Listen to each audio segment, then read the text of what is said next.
여러분들 만나뵙게 돼서 정말로 반갑고요. 조이 카울리 선생님의 이야기를 듣기에 앞서서 저는 그 컴퍼스 미디어라는 출판사에서 지금 연구원으로 있는데요. 저희 출판사에서 생각하는 익스텐시브 리딩에 대한 이야기를 간략하게 하고 저희 선생님 모셔서 소중한 말씀 듣도록 하겠습니다. 사실 저희가 이제 영어 교육을 하는 사람으로서 요즘에 그 많은 학생들, 학부모님들이 영어 도서관 프로그램에도 관심이 많으시고요. 그리고 또 영어 책 읽기라는 부분에 대해서 자기가 좀 주도적으로 영어를 해야 되는 부분도 있고 여러 측면에서 관심들을 많이 갖고 계세요. 그래서 영어 교육을 하는 사람의 입장에서 또 출판사에 일하는 입장에서 어떻게 효율적으로 영어 책 읽기를 학생들한테 소개할 수 있을까 고민이 많습니다. 그래서 그 부분에 대한 이야기를 해드리도록 하겠습니다. 자, 일단 다독, 익스텐시브 리딩이라는 것은 EFL 환경에서 어떤 것을 의미하는지를 간략하게 정의를 내리고 진행을 할까 해요. 일단 EFL 환경에서 익스텐시브 리딩이란 그 읽기를 독서 행위를 통해서 읽기를 읽기로 가르치는 것을 의미하죠. 그래서 파닉스, 문법, 또 리딩 컴프레hen션 이런 것을 조각조각 따로 교육시키는 것이 아니라 읽는 행위를 통해서 저절로 읽기를 배울 수 있도록 그렇게 학습하는, 접근하는 방법을 익스텐시브 리딩이라고 보시면 될 것 같아요. 그래서 학생 스스로 읽어가면서 리딩을 배우는 것이기 때문에, 리딩하는 방법을 배우는 것이기 때문에 무엇보다 중요한 것은 그 읽는 책 자체가, 스토리 자체가 쉬운 머터리얼로 이루어져야 된다는 것이 굉장히 중요한 요소라고 볼 수 있어요. 학생들이 사전을 찾아서 그 의미를 파악을 해야 한다거나 선생님이나 엄마의 도움을 받아서 읽어나가는 것이 아니라 자기가 스스로 읽어서 이해할 수 있는 수준의, 자기 수준보다 더 쉬운 책을 읽어서 이해할 수 있는 부분이 굉장히 중요한 요소라고 할 수 있고요. 그리고 익스텐시브 리딩이 성공하기 위해서는 절대적인 양이 좀 중요하게 작용을 하는데요. 이 양이라는 것은 책의 숫자가 많아야 되는 것도 물론 필요하지만 시간 양이 또 중요합니다. 그래서 일정한 시간을 오랜 기간 동안 투자해야지 효과를 볼 수 있는 그런 접근 방법이 아닌가 생각이 들어요. 그리고 학생들의 그 어떤 흥미나 관심은 굉장히 다양하잖아요. 그런 다양한 흥미나 관심 부분을 커버할 수 있는 다양한 토픽들을 좀 제안을 해줄 필요가 있고요.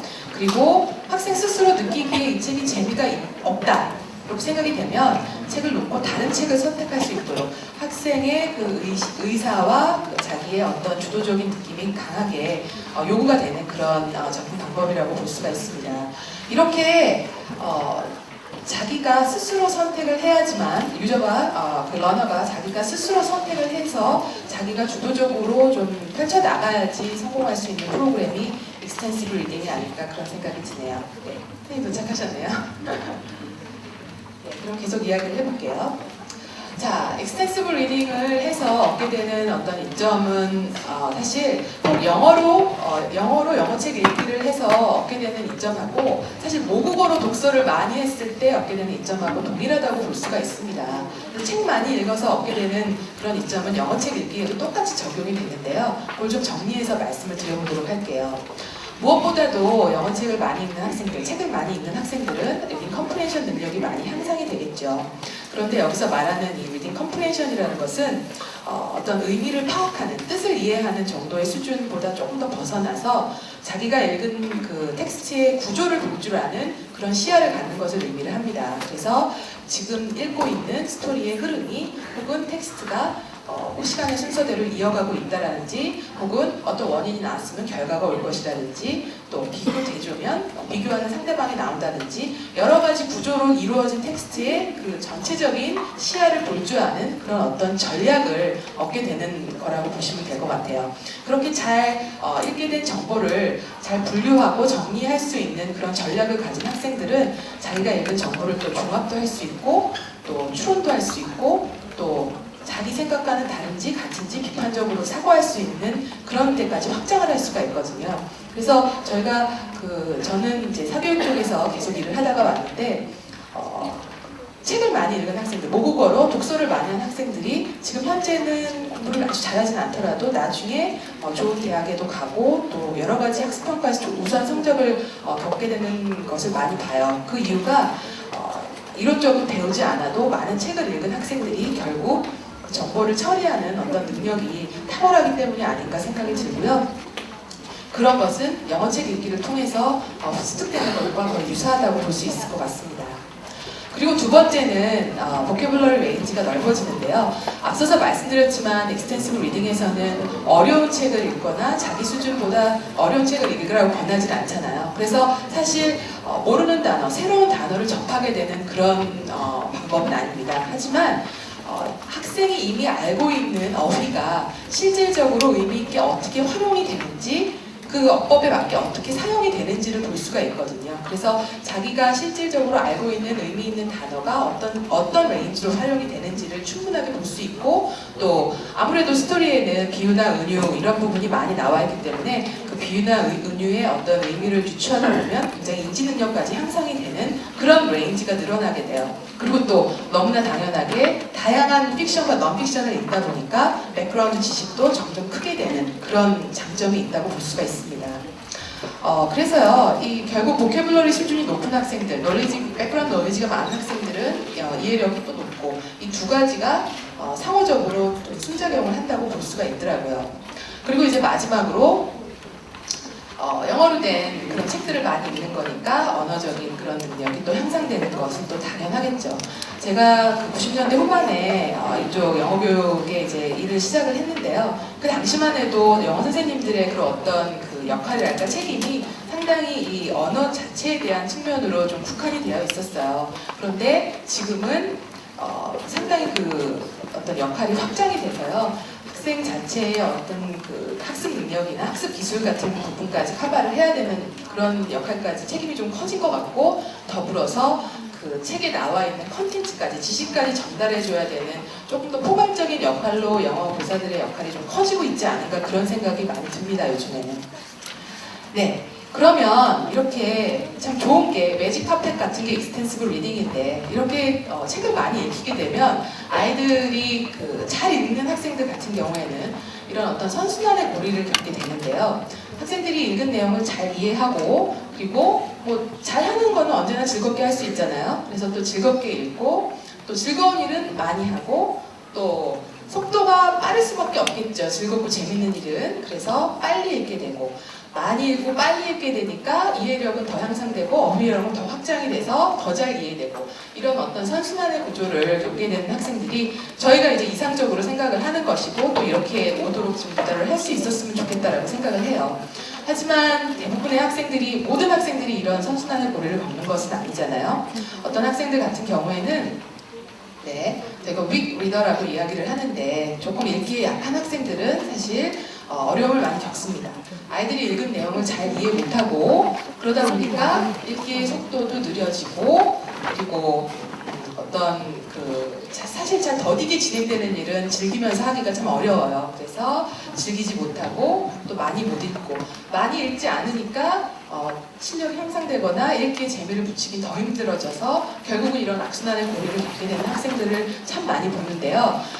교육이 몸담고 있는 입장에서는 이런 학생들의 고리를 어떻게 좀 개선을 해줄 수 있을까 하는 부분이 저희의 숙제이기도 합니다. 그래서 저희가 이제 그런 학생들을 가만히 보니까 대부분의 학생들이 특히 이제 단계가 낮거나 연령이 어린 경우는 더 그런데요. 기본적인 퀀티티 스킬이나 어떤 책을 읽을 때는 알아야 되는 기초적인 어떤 어휘력이 부족한 경우가 많았어요. 사실 단어 하나를 못 읽어낸다고 해서, 소리를 해서 못 읽어낸다고 해서 그 스토리 전체를 이해 못하는 것이 아니고, 또 단어 하나 때문에 문장 전체를 해석 못하는 것이 아닌데, 자꾸 그 펀치 스킬이 안 되는 학생들은 단어 하나에서 막혀서 거기에 머무르다 보면 전체 스토리를 이해할 수 있는 그런 가능성을 자꾸 잃어버리더라고요. 학생들이 이야기의 흐름이나 자기가 가지고 있는 스토리 센스나 뭐 그림이나 여러 가지 요소들을 가지고 전체 스토리를 충분히 이해할 수 있음에도 불구하고 단어 하나에서 막히고, 또 그 다음 단어를 못 넘어가면서 전체의 스토리를 읽는 경우가 많아서, 저희가 학생들에게 어떻게든 플루언시를 좀 높여줄 수 있는 방법을 찾으면 이런 고리를 조금 해결할 수 있지 않을까, 그런 생각을 사실 많이 합니다.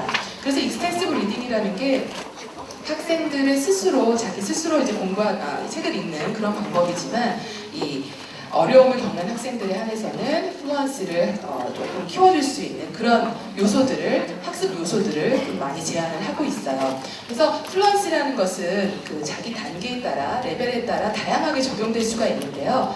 각각의 레벨에 맞는 다양한 플루언시 빌딩 방법을 저희가 프로그램화해서 제공을 하고 있습니다. 그래서 기본적으로 컴퍼스 미디어에서 제공하는 그 익스텐시브 리딩의 구도는요, 이렇게 이원화가 돼 있어요. 그래서 쉽고 재미있고 많이 다양하게 읽어 나가는데, 거기에 더불어서 학생들이 어떤 레벨이냐에 따라서 각각에 맞는, 학생의 레벨에 맞는 리터러시를 좀 보완해주는 그런 이원적인 방법으로 익스텐시브 리딩을 제안을 하고 있습니다. 이렇게 제안을 하면서 학생들이 조금 편안하게 즐겁게 읽을 수 있는 컴포트 존을 좀 확장시켜 나간다는 그런 의미가 있는 것 같아요. 네, 그럼 본격적으로 저희가 제안하고 있는 리딩 오션스라는 익스텐시브 리딩 프로그램을 좀 알려드리도록 할게요.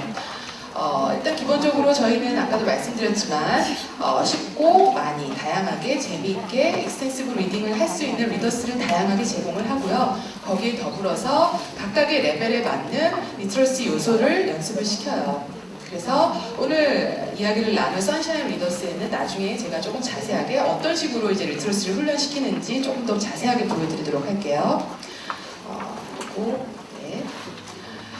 저희가 구비하고 있는 그 리딩 오션스 안에 리더스는요, 일단 사실 레벨이 지금 중요한 것 같아요. 자기 레벨보다 쉬운 레벨, 그렇지만 또 너무 쉬우면 안 되고, 또 학생의 인지 능력에 따라서 만족할 수 있는 컨텐츠의 종류가 또 틀리잖아요. 그래서 다양한 리딩 스킴을 좀 가지고 있는 게 필요하겠다 해서 조금 다양한 항목들을 구비를 했습니다. 그래서 오늘 보신 선샤인 리더스를 비롯해서 컴퍼스 클래식 리더스나 영 러너스 클래식 같은 책들도 있고요. 그리고 이제 앞으로는 알파 키즈 시리즈나 레인보우 시리즈 같은 픽션과 논픽션을 적절하게 읽어볼 수 있는 그런 리더스도 구비를 하고 있습니다. 그 중에서 오늘 이제 작가가 오셨는데, 선샤인 리더스라는 그 시리즈에 대해서는 이제 선생님들도 보시게 될 텐데요. 자세히 보시게 될 텐데요. 이 책은 유치 단계부터 초등 저학년까지의 학생들이 사용할 수 있는 책이에요. 하지만 그 전혀 퍼니스가 안 되는 학생들도 얼마든지 볼 수 있는 그런 책입니다. 그래서 이 책에 저희가 왜 선샤인 리더스를 선택하게 되었는지를 조금 먼저 이야기를 나누도록 할게요. 선샤인 리더스 시리즈는요, 저희가 선택을 하게 되는 이유가 크게 두 가지 이유에서 장점을 가졌기 때문에 선택을 하게 됐는데요. 앞서서 계속 말씀드렸지만 이게 영어를 리터러시 위주로 공부를 하고자 하는 책이기도 하지만 동시에 또 학생들이 즐겁게 읽어야 되는 스토리북이기 때문에 과연 이 책이 아이가 평생 리더로서 성장하는 데 도움이 줄 수 있는, 그런 읽기 자체로도 즐거움을 줄 수 있는 책인가 하는 부분을 저희가 중점적으로 보았어요. 그리고 또 아까 말씀드렸지만 그 레벨에 맞는 플루언시를 키워줄 수 있는 그런 책인가, 이 두 가지 요소가 합당하게 부합되는 그런 리더인가를 보고 선택을 하게 되었는데요. 일단 선샤인 리더스는요, 그 스토리의 어떤 구조가 굉장히 짜임새가 있습니다. 그냥 학생들의 영어 수준이 낮다고 해서 아무 의미 없는 센텐스가 계속 반복되는 것이 아니라요, 적절한 발단과 전개가 있고 또 엔딩에는 반전이 있어요. 그리고 유머도 들어있고요. 그런 부분들이 학생들이 굉장히 즐기면서 읽을 수 있겠다라고 생각을 했고요. 그리고 표현 자체가 굉장히 맛이 있습니다. 그래서 쉽고 재미있게 읽을 수 있겠다라는 부분이 큰 장점으로 작용을 했고요. 그리고 이제 말씀을 드렸지만 플루언시 빌딩을 하는데도 굉장히 또 효과적인 책입니다. 그래서 후렴구가 많이 반복이 되어 있고 또 라임도 많이 사용이 되고 있어요, 단어들에. 그래서 파닉스 스킬이 부족한 학생들이라고 책을 읽는, 리더를 읽어 나가는 학생들한테 체계적인 파닉스를 교육시키는 것은 의미가 없잖아요. 그래서 이 경우에는 학생들이 어떤 어디에 단어의 패턴을 인식할 수 있게끔 하는 그런 부분들을 많이 강조해서 학습을 제공을 하는데, 그런 부분들이 많이 학습될 수 있는 요소들을 또 가지고 있고요. 어떤 그 굉장히 빈도수가 높은 그런 스트럭처 패턴이나 보캐블러리 등이 풍부하게 들어가 있는 그런 시리즈여서 저희가 선택을 하게 되었습니다. 이 부분이 어떻게 구현이 되어 있는지는 선생님들이 나중에 조이카울리 선생님하고 같이 책을 보시면서 확인하실 수 있을 거예요. 네. 선샤인 리더스는 그래서 헤드워드가 200단어 수준에서부터 시작이 돼요. 그래서 각 레벨당 12권씩 60권으로 이렇게 제공이 되고 있고요. 오늘 각 레벨별로 한 권씩 선생님이 직접 스토리텔링을 해주실 겁니다. 나중에 한번 들어보시고요. 네. 그리고 요거는 이제 너무 자세한 얘기라서 자세하게는 안 하겠지만요. 저희가 이제 각각의 레벨에 맞춰서 어떤 리터러시를 강조를 하느냐 부분을 지금 정리를 해놓은 게 있는데, 선샤인 리더스에 해당되는 리터러시는 뭐 이런 걸 강조하고 있다라는 걸 정리를 해봤습니다. 이건 자세하게 하진 않고 그냥 지나가도록 할게요. 네, 저희가 선샤인 리더스를 학습으로 이제 제공을 하는 거는 크게 두 가지인데요. 일단 워크북 형태로 제안을 하고 온라인으로도 제안을 하고 이렇게 제안을 하고 있어요. 그래서 워크북 형태로 학습을 제안을 할 때는 앞서서 말씀드렸지만 패턴화시킨 여러 가지 학습을 제공을 합니다. 그래서 소리 패턴이나 문장 패턴, 단어 패턴 등의 패턴 스터디를 많이 하고요. 리딩 컴프레hen션 같은 경우에도 그냥 단순한 의미 체크가 아니라 전체의 구조를 볼 수 있는 그런 내용을 받는지도 확인을 하고 있습니다. 이렇게 워크북으로도 제공을 하고요. 그리고 저희가 아까 보셨던 그 리딩 오션스는요, 모든 컨텐츠가 다 디지털라이즈 되어 있어요. 그래서 뭐 디바이스에 상관없이 어떤 디바이스로라도 어떤 장소에서도 볼 수 있게끔 그렇게 제공을 하고 있어서요. 선샤인 리더스 같은 경우에도 저희 리딩 오션스 온라인 프로그램을 통해서 학습을 하실 수가 있습니다. 그래서 개인이라고 하더라도 이런 형식의 어떤 온라인 그 사이트로 학습을 할 수 있게끔 그렇게 제공을 하고 있어요. 그래서 앞서서는 이제 워크북을 보셨지만 온라인으로 제공되는, 디지털로 제공되는 학습은 조금 달라요. 그래서 단어나 스토리 읽기, 챈트, 퀴즈, 스토리텔링, 북 리포트 이런 형식의 온라인 액티비티가 제공이 되는데요.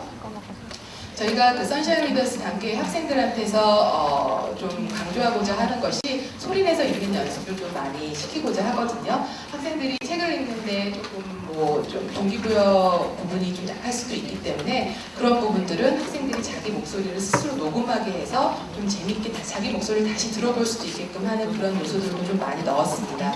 그래서 그 부분을 좀 보여드리도록 할게요. 이렇게 포트폴리오 형식으로 자기가 읽은 책하고 자기가 그 소리내서 읽은 부분을 녹음한 파일하고가 이렇게 저장이 되는데요. 이 부분이 이제 선생님들한테 한번 들려드리고 싶어서 제가 가지고 나왔어요. 요거는 엘레펀트 웍이라는 작품을 6살짜리 학생이 저희 학습을 하고 챕터 부분을 녹음을 한 건데요. 한번 들어보시죠.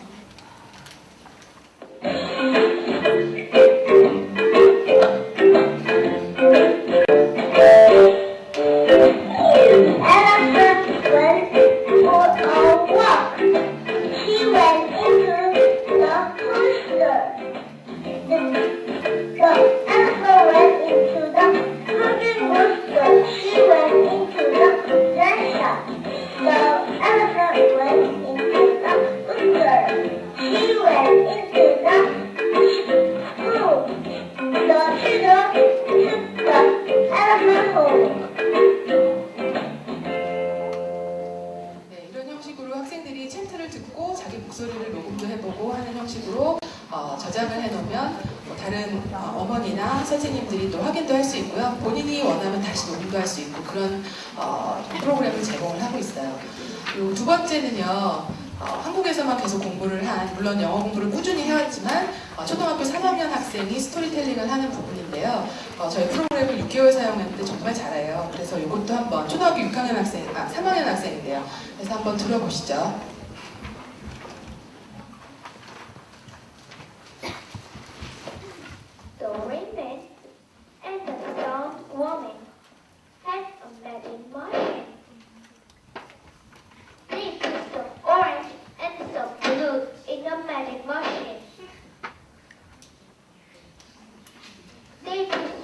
Yellow in the magic machine.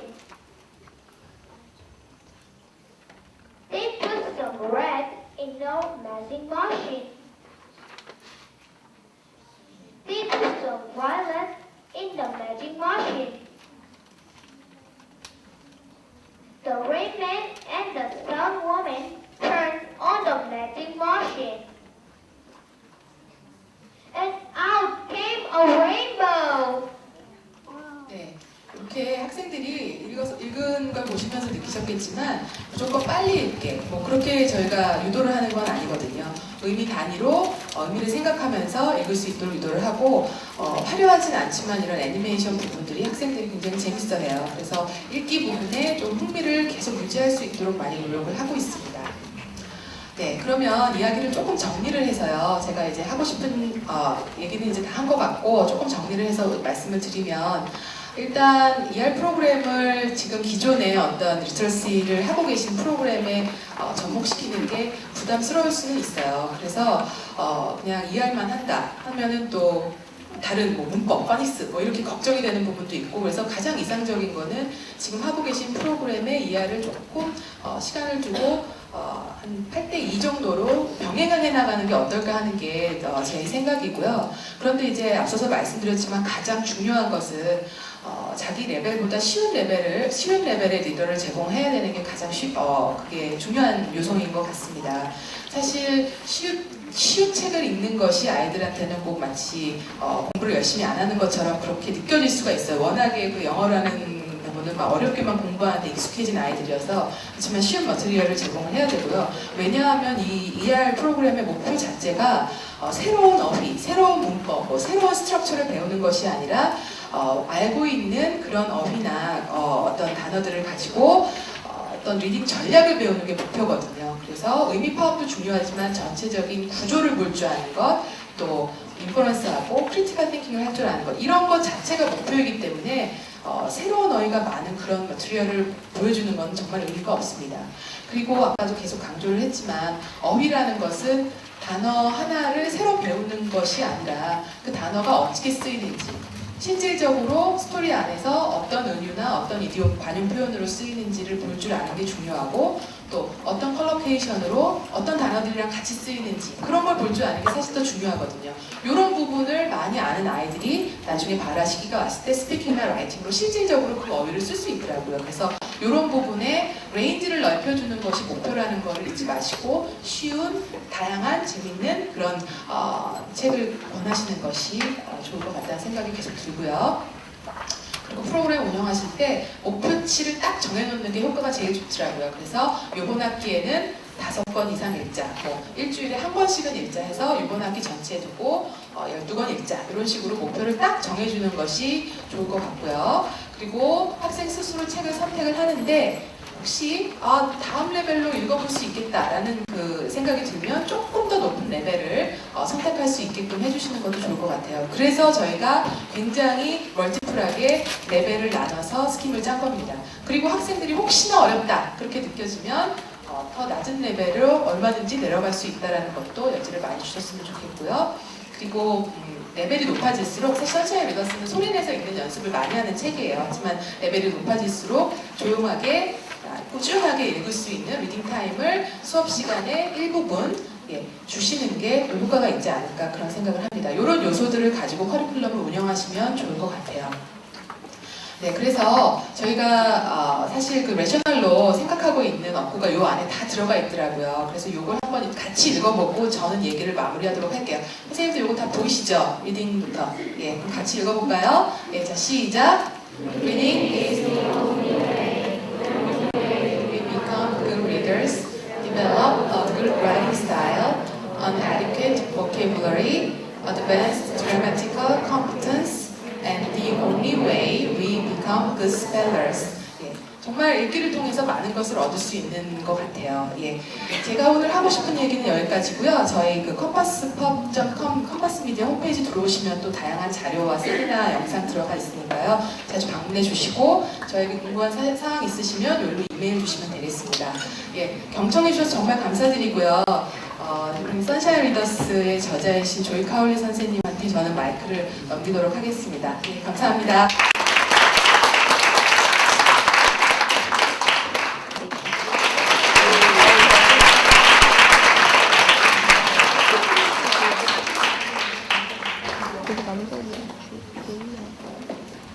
Wow, so a big group, and it's so good to be here. Thank you for having me. Can I greet you with a greeting in Māori, the native language of our country, New Zealand? It goes like this. E ngā iwi o ngā haue wha, tēnei koto katoa. It means, people of the four winds, greetings, greetings, greetings.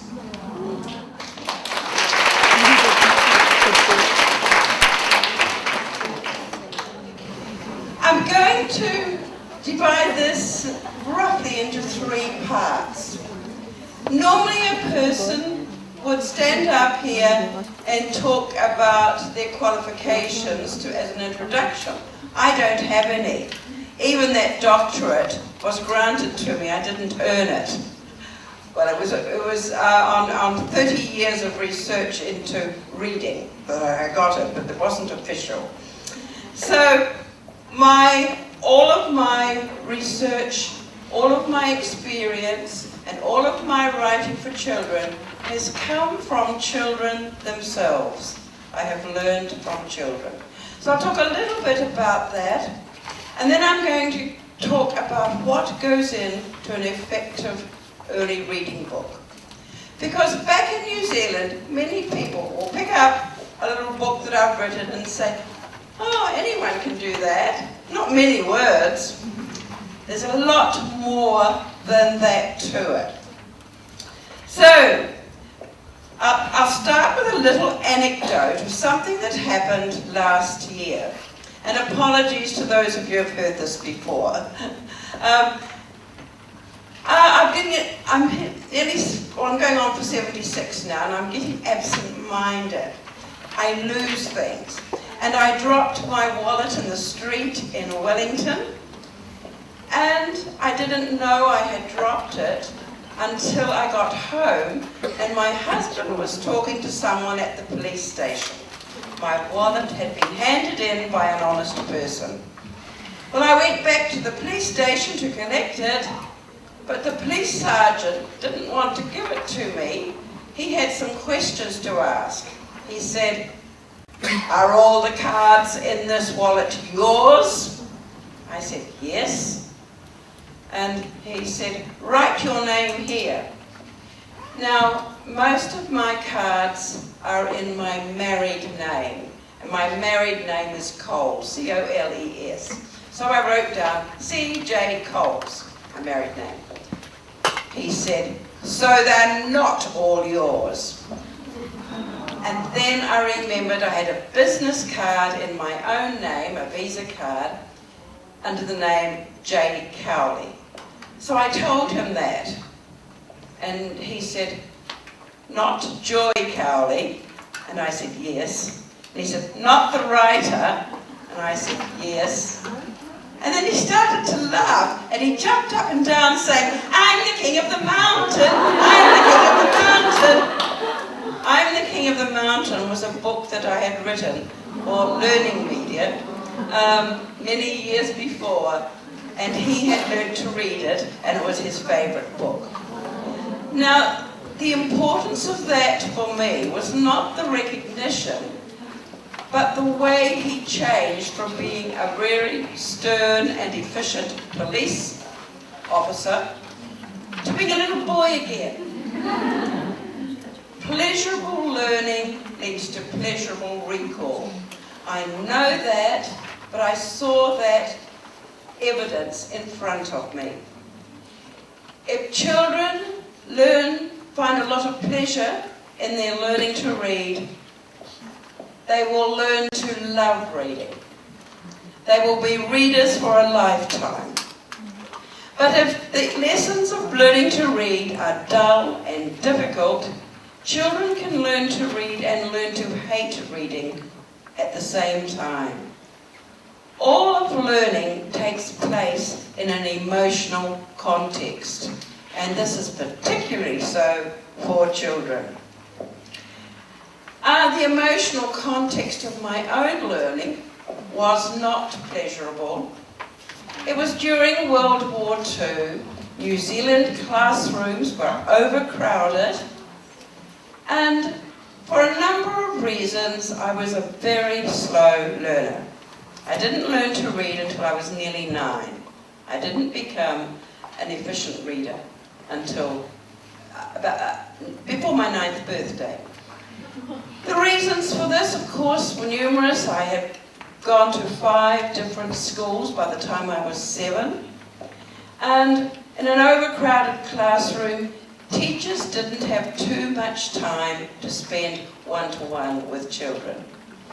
And the other dominant thing was that I think I was a very visual learner. I'm a visual person. And the old British phonics system didn't make much sense to me. I had to try and work out what the letters were. I had no phonics skills at all. If I made a mistake, I would get whacked on the legs with a ruler. That was the way things were done in those days. So the whole of learning to read became a fear-filled exercise. Everything else we did in school was wonderful. We did a lot of craft and art things, and I enjoyed that very much. That was in my nature. But when it came time to read, I went into a cold sweat, quite literally. And this was apparent to me because many years later, there's another story, like the story of the policeman, but this is the reverse. And some years ago, about 15 years ago, some people did a film on 3 New Zealand writers, their childhood, what made them writers. And I was one of them.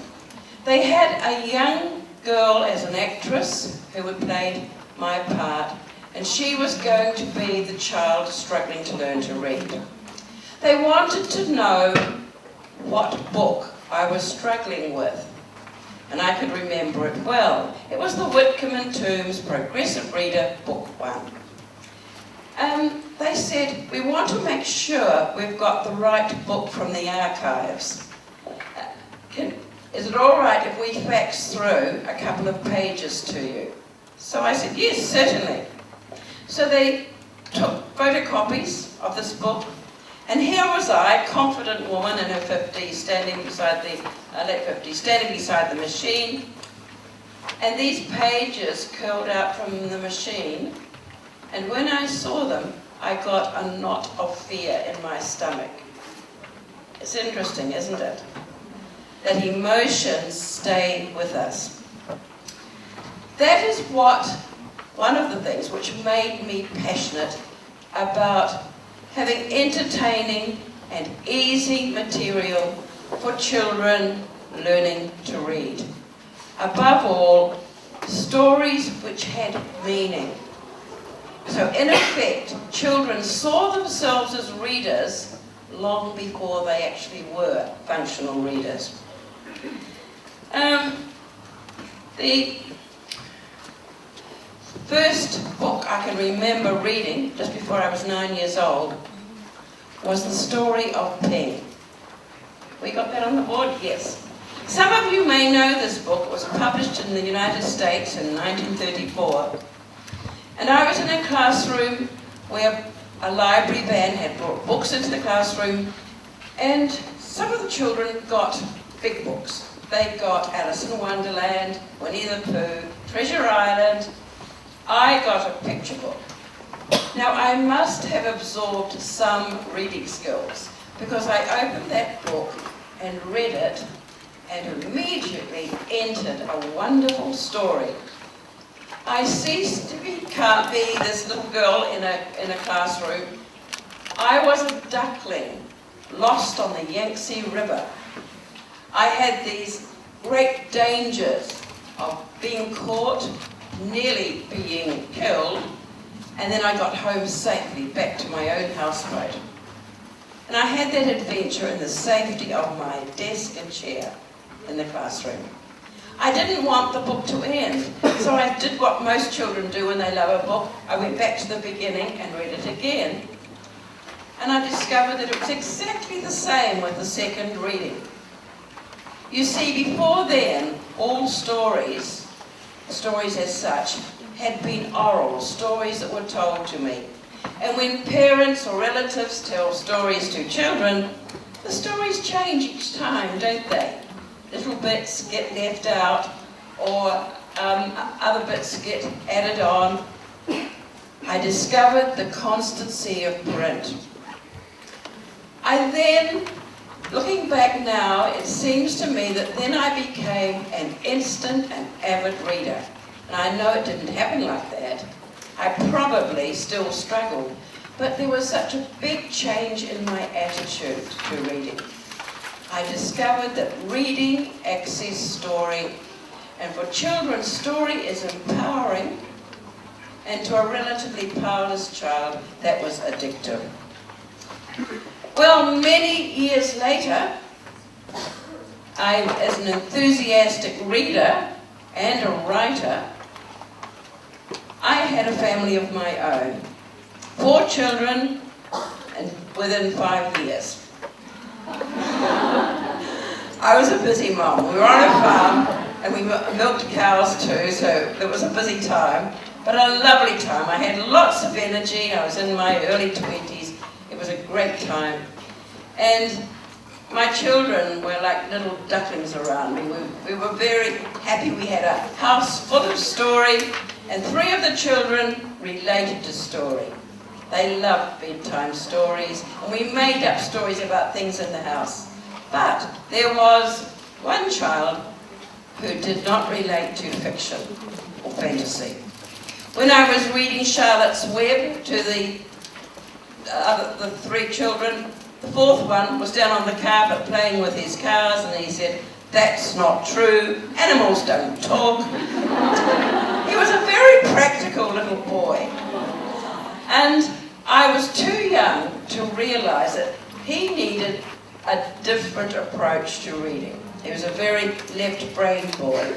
And we went to the library on Friday nights. We got arms full of books and brought them home. And I read these books to the children. Edward wanted books on electricity, trains, volcanoes, you know, the sort of thing. And he thought that when he started school, he'd be able to read these. Well, that didn't happen. When he was 7, he was struggling, and he had given up on reading. There were other things that he could do well. He was good with his hands, good at fixing things. And his teacher said to me, "I think that you should write stories for Edward, especially for him." And then she brought out the textbook they were supposed to be reading from. It was a very dull book. In the United States, it was published as Dick and Jane, and in New Zealand, it was published called Janet and John, but there was no story. And she said, there is no reason why children should want to read this book, especially now that, you know, children had television in New Zealand, and television was a source of story. So I worked with her, but she gave me a vocab list, and I made stories for Edward, then for other children in that school, and then for children in other schools. Spread by word of mouth. And that's how all of this began in the 1960s. Those children taught me so much about their learning needs. In fact, I owe it all to the children who have taught me. Some of those children have been labelled dyslexic. I know that condition exists, but I'm equally sure that none of these children had dyslexia. They had simply been turned off reading. They would not put themselves at risk because they'd met failure too many times. I couldn't show them a book. If there was a book around, they would just they get that stiff body language, you know how children do when they're frightened. So we did story talk. We warmed up with story talk. Well, you can't bake bread in a cold oven, can you? So we warmed them up with questions. I'd say to them, tell me what you did at the weekend. And then I'd keep asking questions, and I'd focus on their particular interest. Or if we got a little fanciful, I'd say, if you could design your own birthday party and have anything you want, what would it be? Or what is it you like most about your father or your mother or your grandparents? And I would type what they told me down in the third person, putting their name in the title and all through the story. It was an old portable typewriter manual in those days, and I'd have a carbon paper. I'd give them the top copy to take home, and their parents would read it to them. It was their story, and they were very proud of it. And before I saw them again the next time, I would make a little stapled book, and in that book I would reduce the text into very simple language and do little drawings. My drawing wasn't great, but it worked. So they had their own book with their own name in the title. And not once did any of those children show reluctance to read their own book. So that was the way in. What they taught me, apart from the emotional side, was that humour is a very important tool.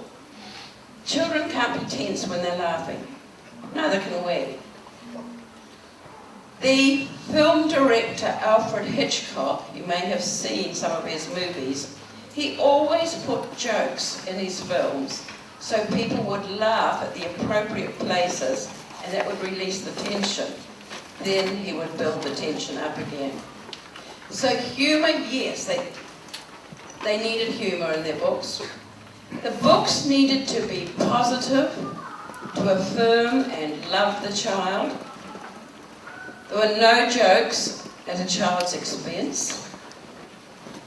And small was always the winner, because children will always identify with the smallest character in a book. If I have a story about a boy and a dog, chances are they will identify with the dog. If it's about a dog and a cat, they'll identify with the cat. A cat and a mouse? Who takes the side of the cat? No one. They identify with the mouse. They always feel for the smallest character. So small is always the winner in the stories. I also learned to put a twist at the end of the story, and that was to get them to read to the end. It was like having dessert after vegetables.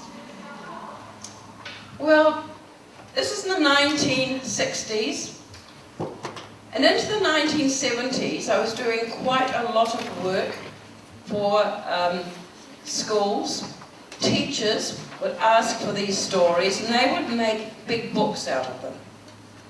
There was nothing published, but they would make their own books. Big books were very popular for shared reading, and sometimes they would make small books, and I gave them permission to photocopy and to use whatever they wanted.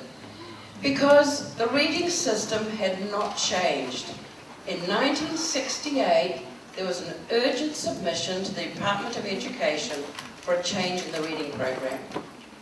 It didn't happen.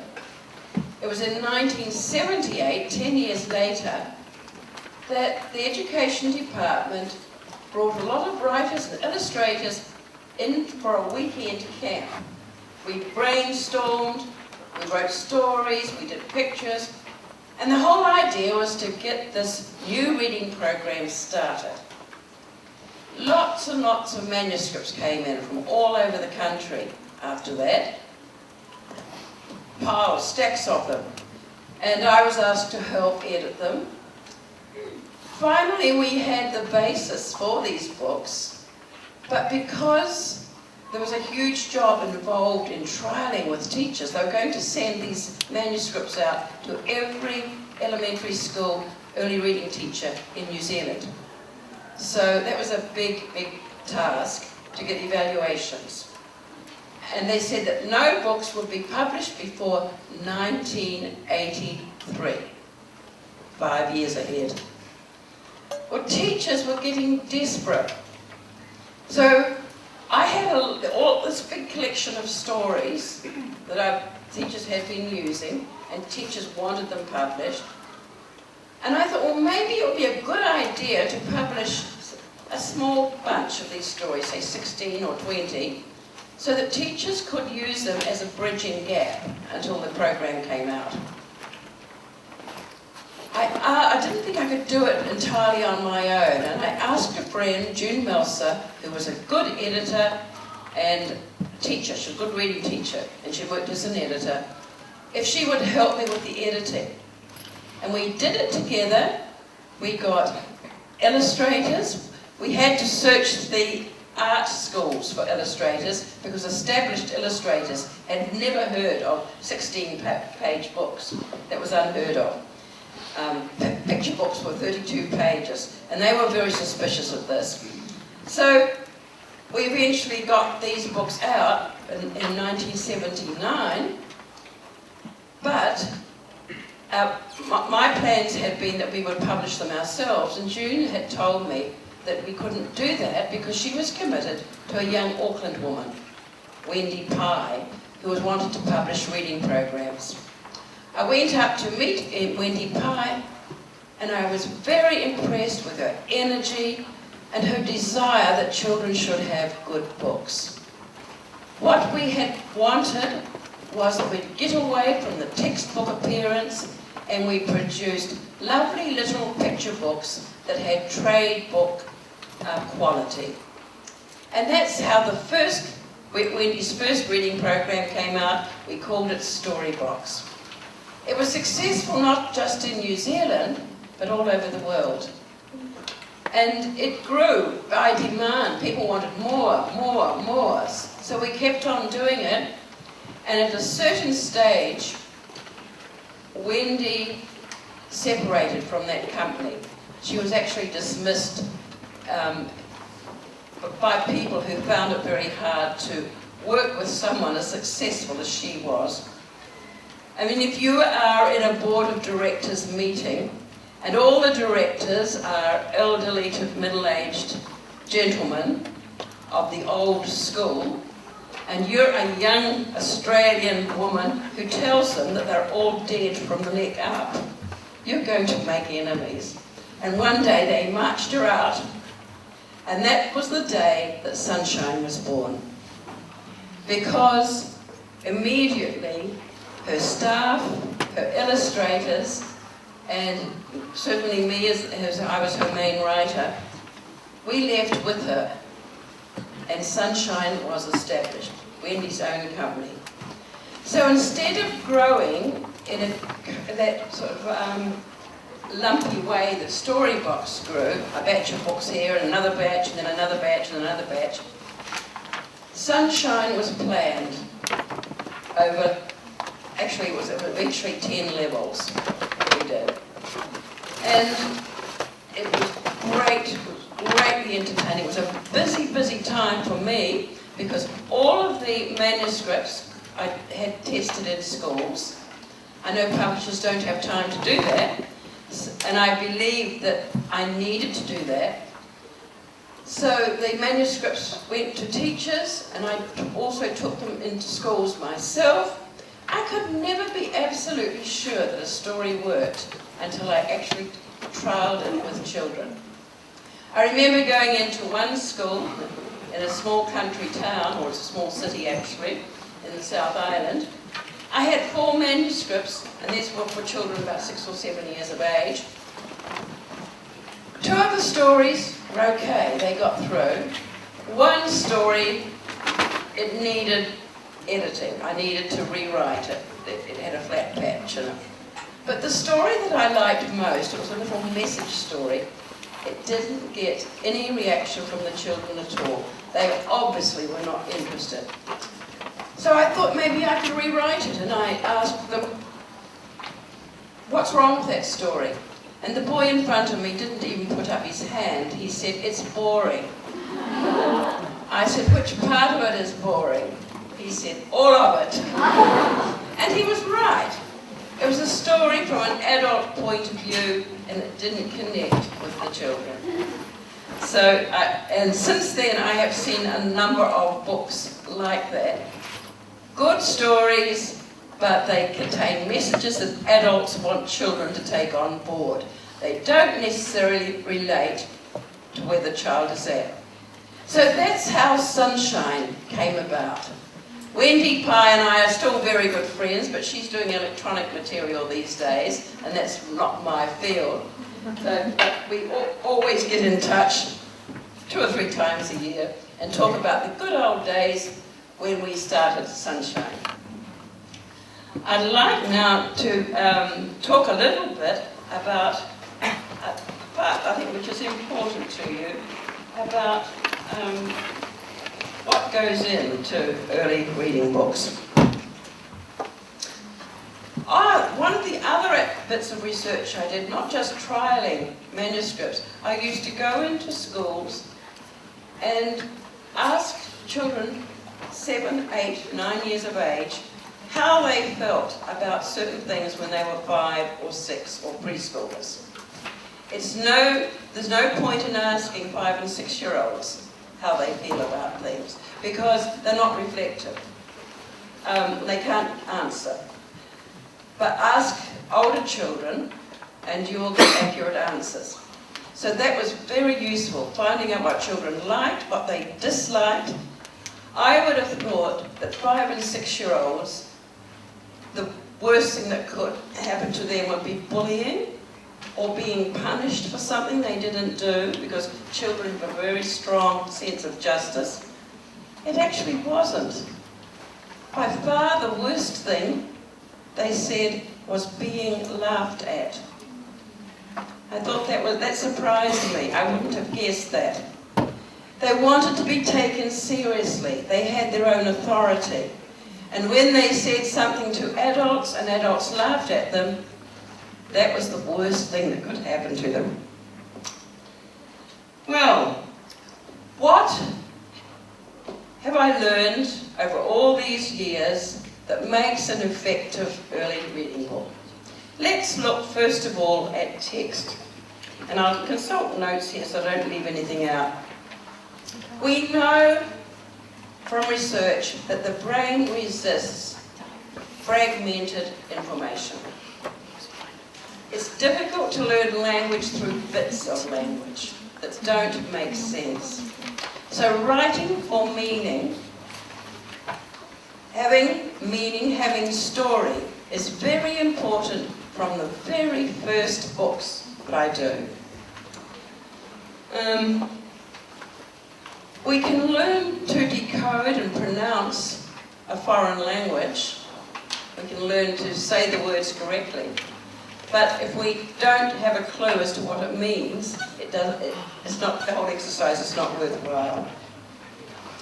And the text, the meaning should belong to the child's world and not to some adult view of what that world should be or what that adult world wants it to be. I've seen many texts of reading books and trade picture books, stories, which are values-based, but the values that are being given are adult social values. They're not values at the level of a 5 or a 6-year-old. What is most important for a 5 or 6-year-old is a healthy ego, that they learn to be confident, to be affirmed in themselves, that they learn to actually to love themselves and what they are, and to appreciate their own gifts. When they can do that, they can relate in a healthy way to their peers and to the family. But it's something that goes out from the centre.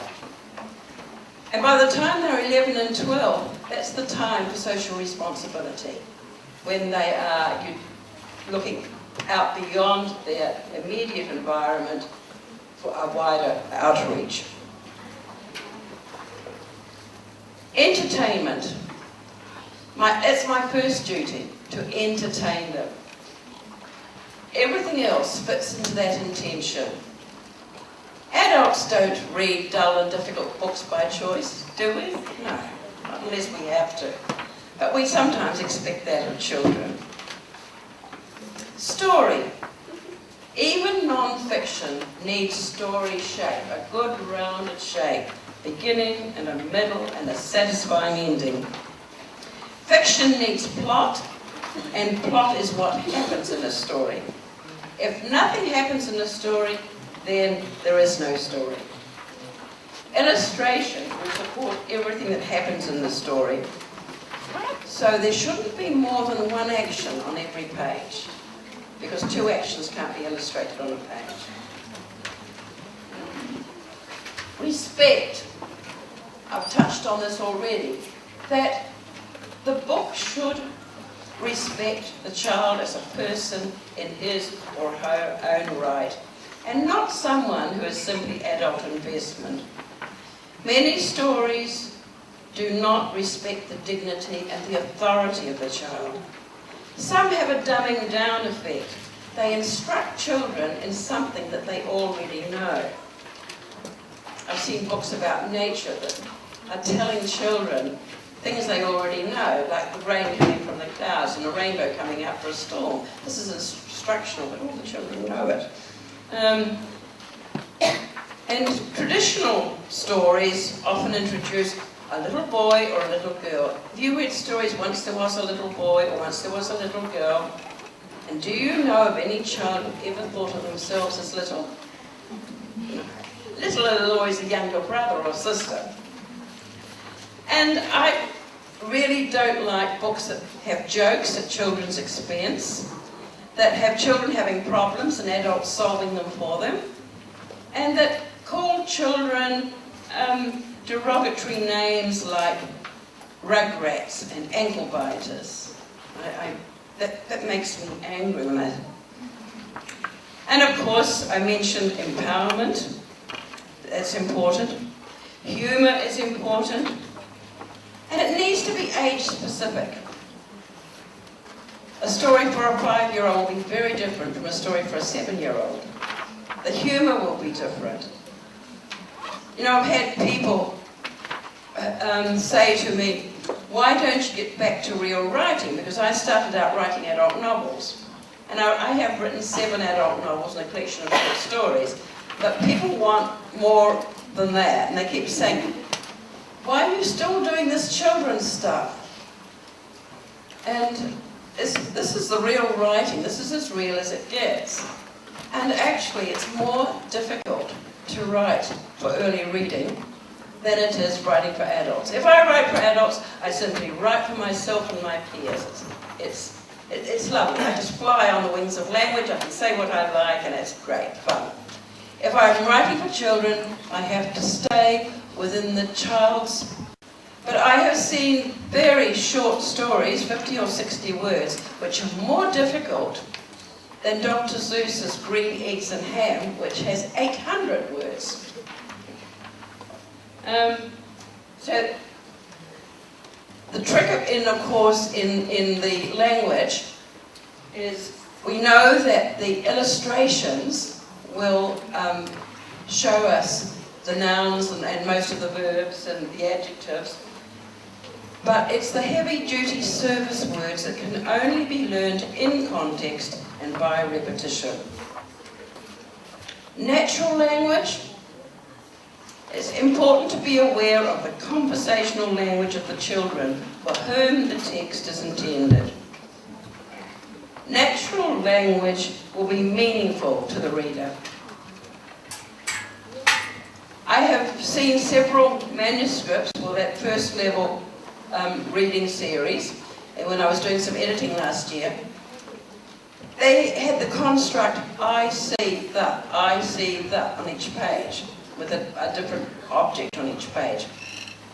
How many times do you hear children say, I see the, whatever it is? They don't use that. So natural language is important.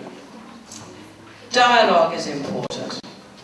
Children enjoy reading dialogue, and they will sometimes reject a book because it doesn't have enough talking in it. Line breaks.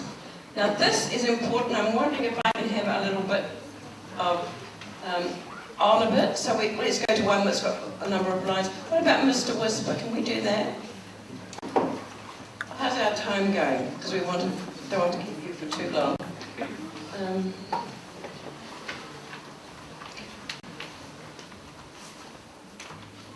Here's Mr. Whisper.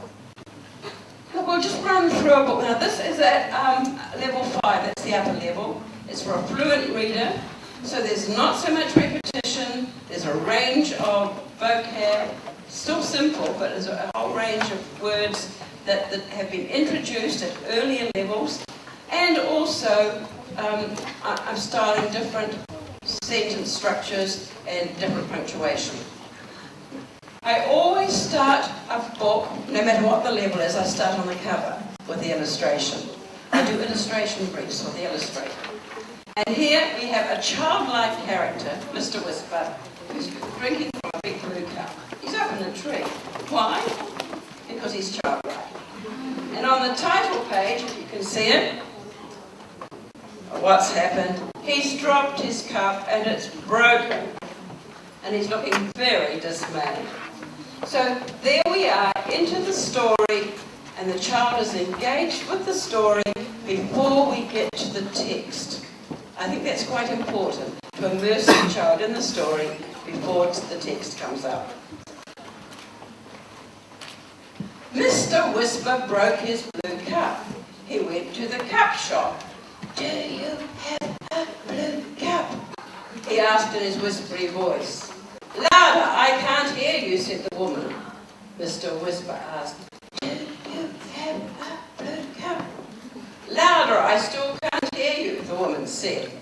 Before I go on to the next page, this story, the idea for this story came from noting that children would read small print in a soft voice, and they would shout when they would get to the loud bit, the big print. Now, here we have Mr. Whisper shouted in his whispery voice, "I want a blue cup." "I still can't hear you," said the cup woman. "Your voice is too whispery. What you need is some big noise porridge." The cup woman went to the back of her shop. She came out with a bowl of big noise porridge. "Have some of this," she said. The porridge was so good, Mr. Whisper ate all of it. Gulp, gulp, gulp. "Now what do you want?" asked the cup woman. Mr. Whisper asked, "Please tell me, do you have a blue cup?" His voice was so loud, shelves shook, and cups fell down with a crash. Too loud," said the cup woman. "You ate too much big noise porridge. What you need now is some whispery soup." The cup woman went to the back of her shop and got some whispery soup in a blue cup. "Have some of this," she said. The soup was so good, Mr. Whisper drank all of it. Gulp, gulp, gulp. Mr. Whisper looked at the cup that the soup had been in. It was big, it was blue. "Just what I want," he said in his whispery voice. "A blue cup." "I can't hear you," said the cup woman. "You drank too much whispery soup. Your voice is small again." "I'll have this blue cup," said Mr. Whisper, putting some money on the counter.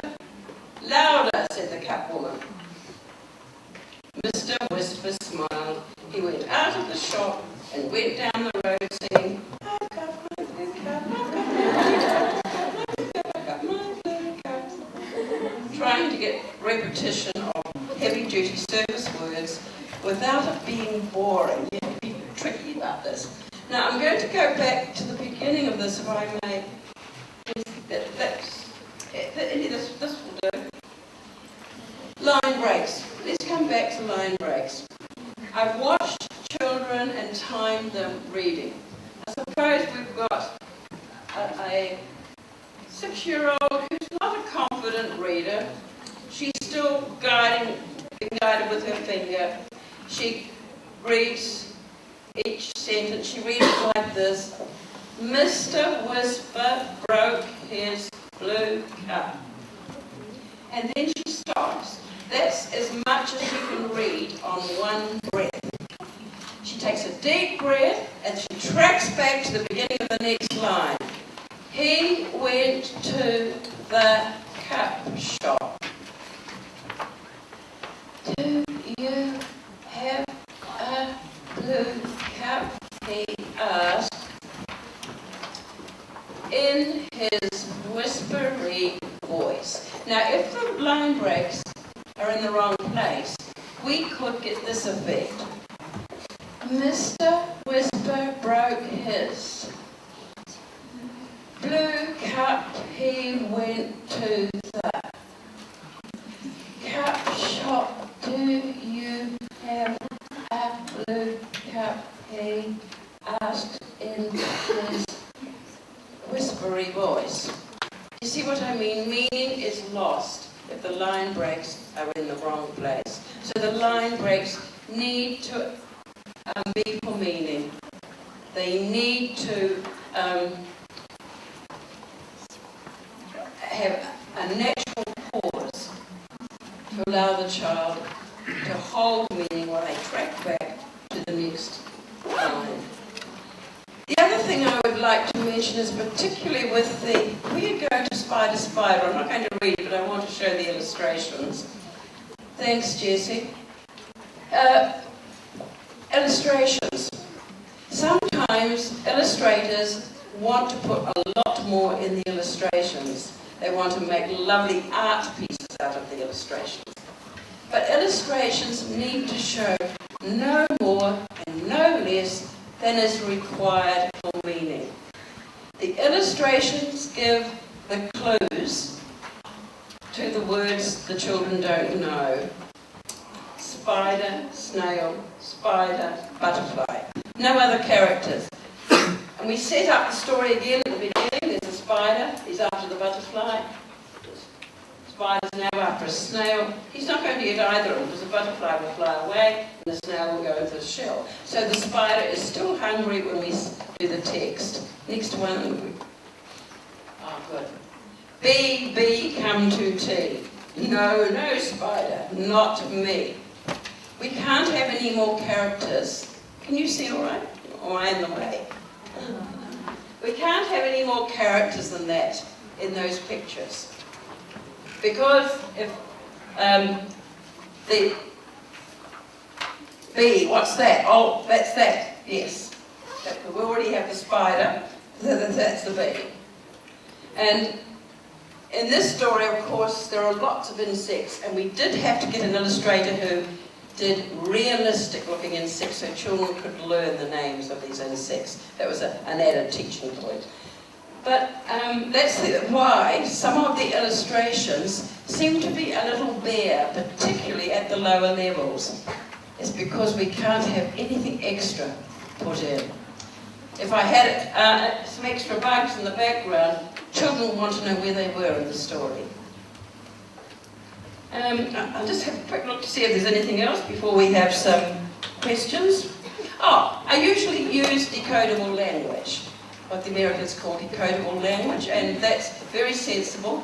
It's phonetic awareness, really, using words that sound the way they're spelled. That's very helpful in the earlier stages. And the tricky words that are lookalikes and that can't be illustrated, I don't put them together in one sentence. For example, I don't put was, W-A-S, and saw, S-A-W, in the same sentence.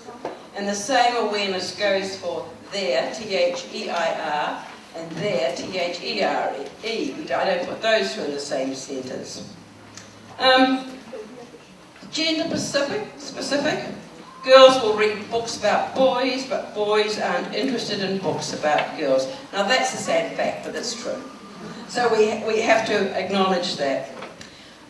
Because most of the people who write children's books are women will write boy characters, about boy characters, because they think books for boys, boy characters are needed. But I get boys who help grandma make a quilt, boys who grow sunflowers. And, you know, I don't think any boys want to read that. Boys want action and information. It's not enough to write about a car race, describing the colours of the car, the yellow car wins. They want to know details. Formula One, dragsters, Indy cars, top speeds, car cams, tracks, flag, information, pit stops, pit boards, tyres, and so on. Books on a specific subject need research. They shouldn't dumb down that subject. Non-fiction. There is an abundance of non-fiction books about the seasons, nesting birds, cooking, quilting, butterflies, and sunflowers. So many of them.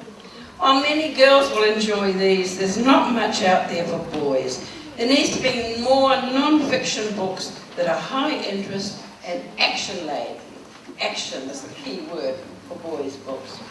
Sensational sporting events, interesting characters from history, tales of survival, how to make or do something, dramatic natural occurrences like hurricanes, tsunamis, earthquakes, and volcanic eruptions. That's good reading matter for boys.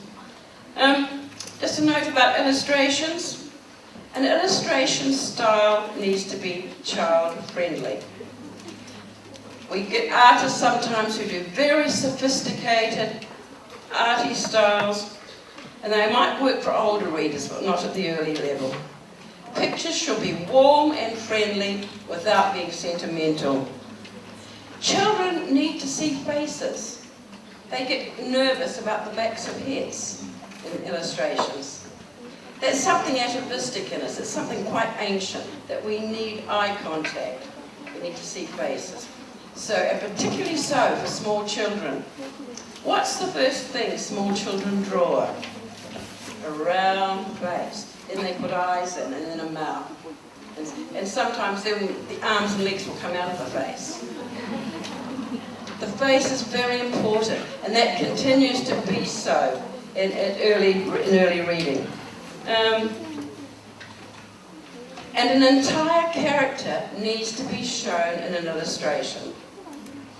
The first illustration trials we did for a book called The Hungry Giant, the illustrator had drawn little people, and she'd just drawn fitted the giant into the page from the waist down. And children thought it was half a giant, they didn't know where the other half was. And that taught us that they don't have the understanding to see that that's just a picture of the bottom half of a giant. The rest is invisible. So we had to get ways of showing a whole giant in pictures, having him bent over or sitting down.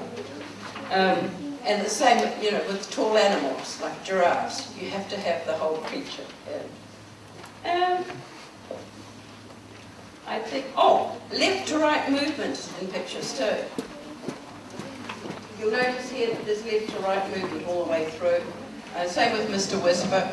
Children who don't have book handling skills, if you've got a car going from right to left, they will start turning the pages back to see where the car is going. So, time's getting on, so I don't know that we need to go into the... Do you want to go into the production side of it too? How's the time? Just briefly? Okay, just a wee bit about... first of all, I think that the books need to have real book appearance. They don't need a textbook look.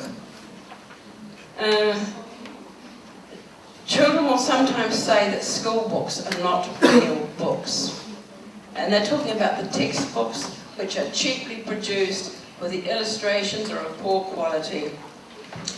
Publishers usually want uniformity in a series, but that shouldn't dominate the design. And it doesn't with the Sunshine Readers. They look like real books. And books in a series can still have a unique look with the cover art and the title suggesting a quality production.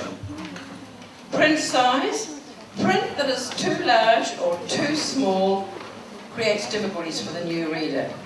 If it's too small, children can't finger the words to sound out the letters. And if the text is too big, the letters tend to separate and cease their existence as a word. Ideally, the text should be on a pastel-coloured background and not white to diminish the dominant effect of the white spaces between words. That bothers some children. Now, teachers get around that because there's only a small number of children who have a problem with the white spaces, which they see as rivers in a page. And the teachers have a sheet, a plastic sheet that's coloured, they place over the book for them. And that cuts out that effect. Bold and large print within a story should be used sparingly. I use it for read aloud expression. Children will read bold and large print in a loud voice. But often bold and large print is used in a meaningless way throughout the book, just as a gimmick. And at the early levels, it is desirable to have the kind of print that children are learning to write. That is a T without a serif and a round A and G. And generally, innovative print styles should be avoided at an early level. The print should be the kind of print that the child is expected to make. Book size. Most books for independent reading are of a suitable size for small hands. Some publishers even round the corners of the books. In Japan they do this, around the corners so they don't cut little fingers. We can all remember getting paper cuts from books, can't we? I think that just about covers the production. Yep, I think so. It'd be time now, I think, to have some questions. And we've got some books here which will be given to up to 10 questions. So, does anyone have any questions?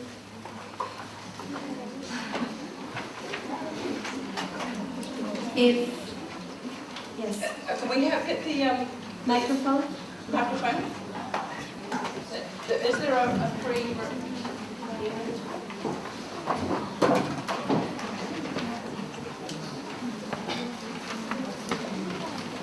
Thank you very much for your nice presentation. Not because that I'm supposed to get books, but I just want to ask you a couple of questions. Yes. I'm not aiming for 2 books. Okay, the first question is about the way you divide the levels. You, on the second page of this handout today, you have 5 levels. And I was wondering, what are the criteria for dividing those 5 levels? Maybe there may be some external standard criteria, or...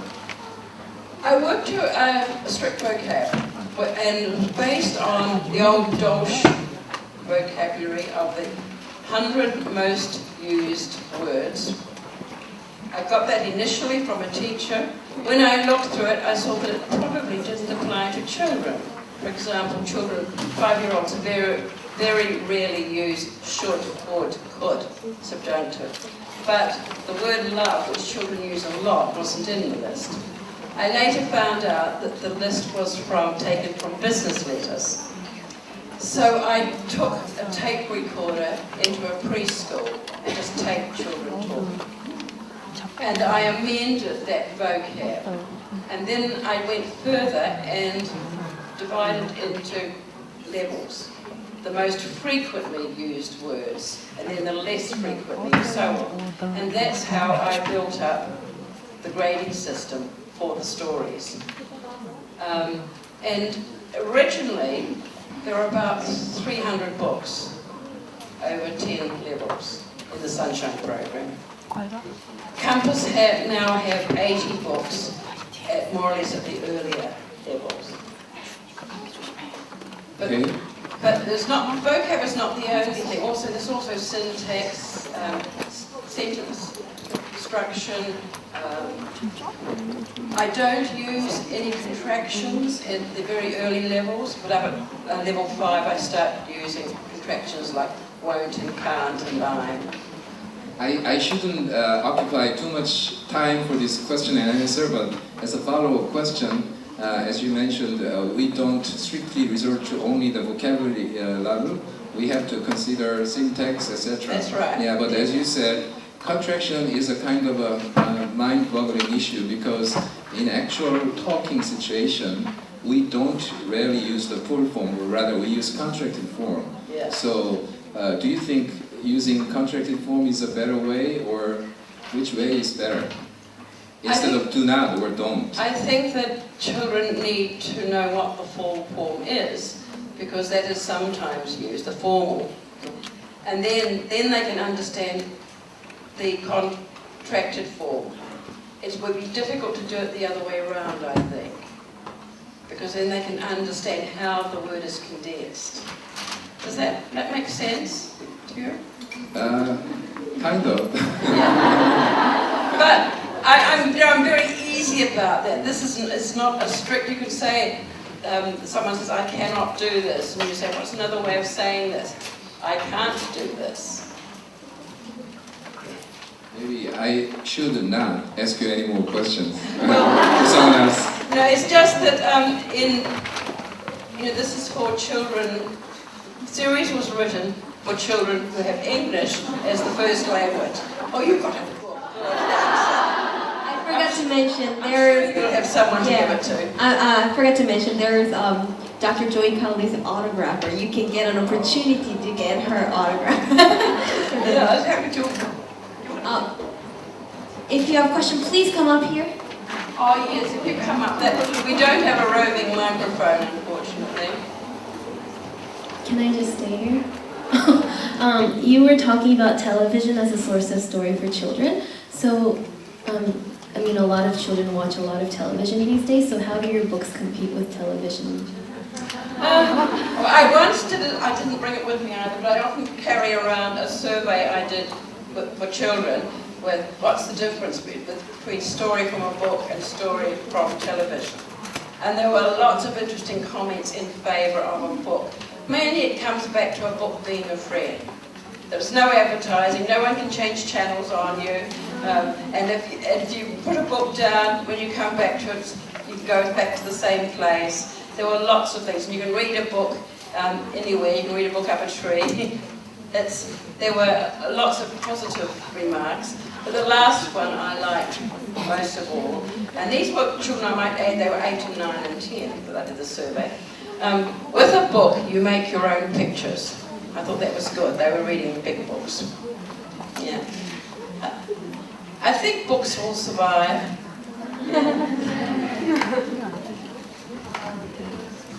I think she raised her hand. Yeah, before asking a question, I just want to say that my 4-year daughter likes your books. Mrs. Wish Was Series, so I had a chance to read some of them, like Hugger's Cold and Hugger's Birthday, something like that. My first impression was that your books are written very suitable and friendly to English language learners. But unlike reader series, most of children's literature includes like very literally words and expressions and sentence structures like reversing word order, with which English language learners face very difficulty. So what are your suggestions to tackle this difficulty for English language learners? What is the difficulty again? Like to deal with very literally expressions, language structures. Literally questions or structure. In the early levels, I try to keep to because I'm introducing the children to reading, I try to keep that simple subject, verb, object structure. And then we get 2 ideas in 1 sentence. And by the time we get to Mr. Whisper, they have long, complex sentences and modelling all manner of punctuation. So it's to start with lots of simple, easy books so that each level is established firmly before you move on to the next level, I think is the answer. Children will want to switch around. They might want to grab Mr. Whisper and read that and have you read it to them. But if they're not at that level, it's not going to be very meaningful.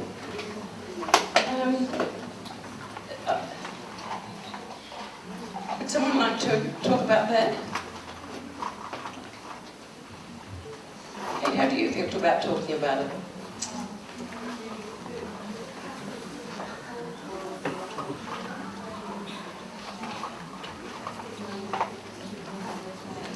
If you could stand up and address that question, because I'm working out of my language and culture here. So the level of your child will be feel difficult if the text is too complicated. That's why the difficulty comes from. I'm not talking about reader series, but instead about, most of children's literature that does not belong to reader series. Oh, to literature, yes. Well, I mean, I had the same problem when I was a new reader. I had volumes of fairy tales that I expected to read and couldn't.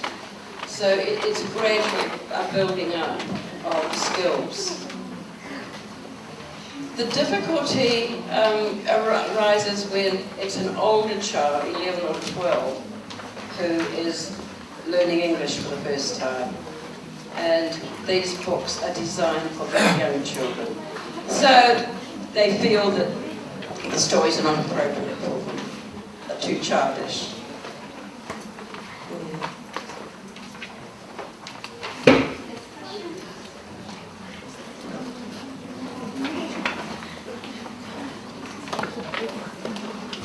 Hi, as a mother of a 4-year-old boy, any good tips you want to share when you do the storytelling? About storytelling? Look, when I write a story, I'm an actor and I'm impersonating characters. When you're telling a story, you have to say it. Make them interesting. And I don't know how, when you'll get to a stage where the child will want to tell you the story back and maybe invent the story and make it his own. You can say to him, what do you think happened before this story started? What do you think happened afterwards? Or encourage him to use the structure to tell his own story. And as children get older, you get them to write their own stories using an established structure. They don't have the experience of life and language to write original stories, but they readily borrow a structure from a book and innovate on it. And don't ever push it. I was always aware that when I was trying to get Edward interested in fantasy stories, I was a bit over the top. I really laboured the point and I drove him away further. It's so important that children be engaged with the literature. They want to read it. You can make it very entertaining for them. You're the storyteller.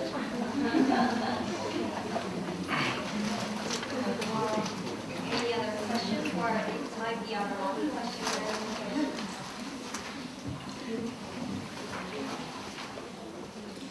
Thank you for your wonderful lecture today.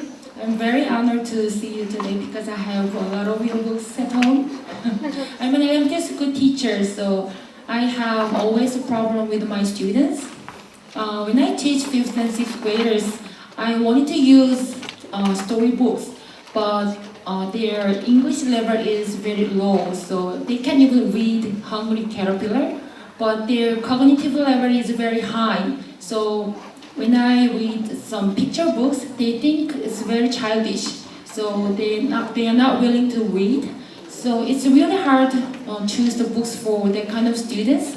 So can I recommend good books for those students? I'm sure that Compass will be able to help you with that because they have simple books for more mature students.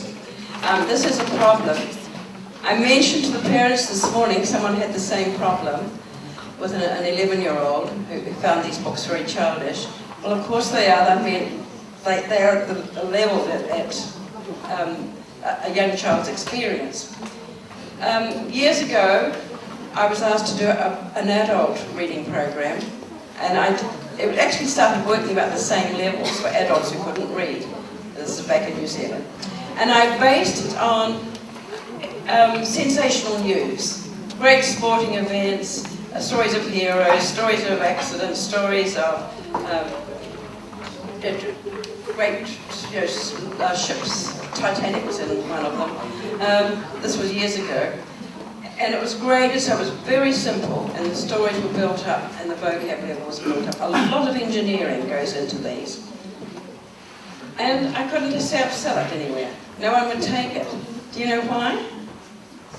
How do you market something for adults who can't read? They're not under any system. how does it get to them? So it was all wasted. Months and months of work was wasted. But something like that would be good for older children, reluctant readers, especially boys, because they're action-based. Great sporting events, heroic expeditions, and things like that interest them. Yeah. I wanted to ask the very same question, but I think maybe listening to your lecture, I thought maybe rewriting would be another way to... Yes, taking those books and simplifying them.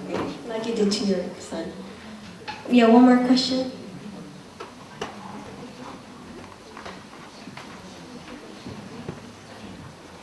Thank you for your interesting and very helpful lecture and speech. And I think you are very lucky because you meet the book, the ping, the critical one book for your life, right? So my question is it possible for demotivated students who go to elementary or junior high school to get the motivation to or any possibility to meet the critical one, life-changing book? And actually, I know that we can give them huge amount of interesting and fun library of books, but I'm curious about your opinion. It will happen when they're ready for it, but very often these days that need for the life-changing moment comes through film, because film is such a ubiquitous medium these days. It's everywhere. It's on video, it's on television, it's in cinemas. And I see children all abuzz about it as something that they've seen that has been very, very important to them and has moved them. But they still can get that from books. And because I'm outside of the New Zealand environment, I can't recommend books that would be suitable. And it really depends, again, on the level, their reading level. You probably won't get anything at this level that's life-changing. I've got messages in all of the books, messages about friendship and kindness and so on, but they are subliminal, they're not overt, because we shouldn't ever preach to children. It really switches them off. Yeah. Thank you. Oh, thanks. Okay, thank you for giving us a great talk. Please give warm-hearted big hand to me.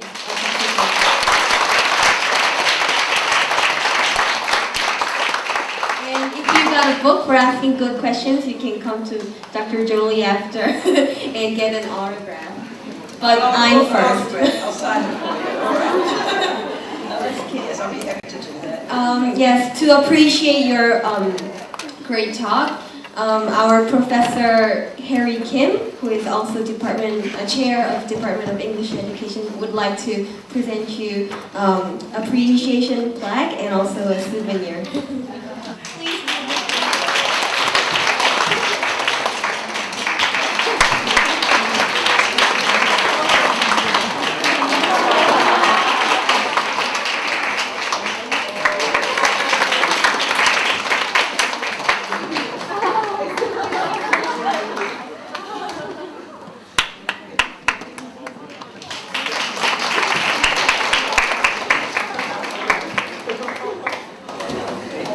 Thank you for coming to listen to a great lecture, and I hope it helps you in your teaching later on. Thank you, Joey Cowley.